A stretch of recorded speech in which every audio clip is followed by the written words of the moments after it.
কারণ রাগ উঠলে সেটা বলে আউযু বিল্লাহি মিনাশ শাইতানির রাজিম।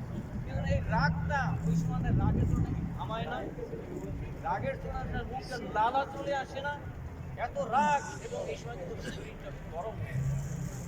এইটা হলো শয়তানের থেকে। এই জন্য নবী সাল্লাল্লাহু আলাইহি বলেছেন রাগ উঠলে পরে দাঁড়ানো, বসে পড়া।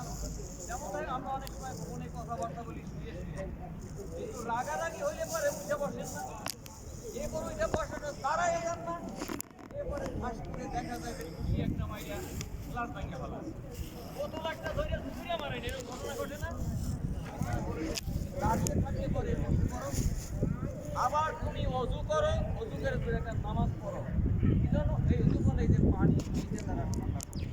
ভাইয়ের আমার কাজে প্রতিনিয়ত আমাদের মধ্যে যখন এই দেশে দেখবেন যখন কোথাও মারামারি বাজে, তখন অন্যরা তারা বলে সাল্লি আলা নবী, নবীর উপরে দরুদ করো, অথবা বলে লা ইলাহা ইল্লাল্লাহ, সানায়া শিফা লা ইলাহা ইল্লাল্লাহ বলো।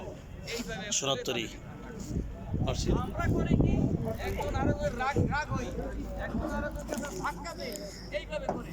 বরং ধাক্কা যখন দিলেন তখন সে আবার আপনার উপরই হয়ে যায়। এই জন্য ভাইরা আমার, আমাদেরকে এই নবী সাল্লাল্লাহু আলাইহি ওয়াসাল্লাম আল্লাহর নবী বলেছেন তার জীবনে এই কোরআনটার ব্যাপারে। নবী সাল্লাল্লাহু আলাইহি ওয়াসাল্লাম যখন ইন্তেকাল করলেন, ইন্তেকাল করার ব্যাপারে পরে আয়েশা রাদিয়াল্লাহু তাআলা আনহাকে জিজ্ঞেস করেছেন চরিত্র কেমন ছিল। নবী সাল্লাল্লাহু আলাইহি ওয়াসাল্লাম আয়েশা রাদিয়াল্লাহু তাআলা বললেন যে তোমরা কি কোরআন পড়ো না? বলছে হ্যাঁ